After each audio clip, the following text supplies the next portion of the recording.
مساء الخير. قولوا لي غسلتوا السجاد ولا لا؟ في ناس بتغسله قبل رمضان، في ناس بتغسله بعد رمضان. بعد رمضان ايه؟ في نص رمضان وقبل رمضان، على حسب ايه الغزاله. احنا ما غسلناش السجاد لسه. جبت لكم فيديو سجاد عشان يشجعكم كده ان انتوا تقوموا تغسلوا السجاد بقى وتقلبوا كده. خلاص احنا داخلين على عيد، رمضان بيجري يا جماعه. لسه تالت يوم رمضان ورمضان بيجري. قبل اي حاجه متنسوش تعملوا اشتراك في القناه وتفعلوا الجرس وتعملوا لايك للفيديو ده، وتقولوا لي بتتابعوني منين، نحن بعرف انتوا منين، وكمان هتلاقوا الفيديو ده كامل على القناه. شوف السجاده مطلعه ايه، يعني بقالها قرن ما اتغسلتش، قرن. يعني ايه ده بجد؟ يعني ايه الماده الحاجات الصفرا اللي هي مطلعوها دي؟ يعني ده ايه ده؟ كان مدلوق عليها حلبة ولا ايه؟ مش عارفه. في ناس كتير قوي يا جماعه بتكسر عن غسيل السجاد ده. جبتلكوا فيديو كده يديكوا طاقه ونشاط كده عشان تقوموا تغسلوا السجاد. وفي ناس شاطره قوي خلصته وركنته وهيفرشوه في العيد.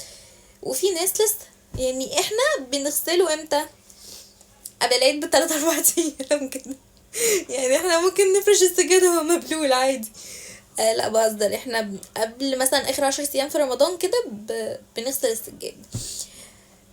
لكن بنغسله اول رمضان بقى وكده، ولا ما بنحبش كده، يعني اللي هو ليه، يعني ليه نقعد على الارض كده يعني، لا. فبنغسله احنا بقى ايه في اخر 10 ايام كده او اخر 5 ايام، الايام دي اللي هي الايام الاخيره يعني. هو بينشف بسرعه بصراحه، يعني ان احنا بيتنا بحري، وهو لما بتنشره بتبقى تمام، يعني بينشف على طول. شوفوا بقى السجاده دي ايه ده؟ دي جايبينها من غابة، دي الحيوانات كلها دست عليها. كانوا بيناموا عليها وبيعملوا كل حاجة عليها، يعني بالمنظر اللي هي طالعة بيه ده. ايش يا جماعة، والله الجو ساقع عندنا يعني. في رمضان بس الجو ساقع.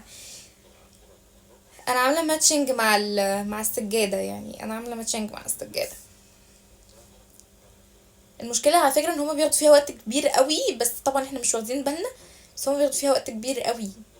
وفعلا بيتهد حيلنا يوم السجاد ده. بس هما بيعملوا بمكن، احنا مش بنعمل بمكن، احنا بنعمل بالفرشة. يعني احنا بنشتغل بالفرشة. فدراعاتنا ورجلينا بيقفوا، اقسم بالله حرفيا دراعي بيقف اكتر ما هو واقف اصلا.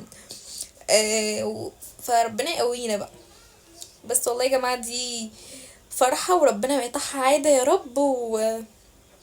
ان العيد بقى وفرحة العيد، ونغسل السجاد ونعمل الحيطان والارض بقى والمطبخ والحاجات كده، ونشتري لبس العيد، فكل دي يعني عادة ربنا يديمها يا رب. السجادة قربت تخلص ولا ايه؟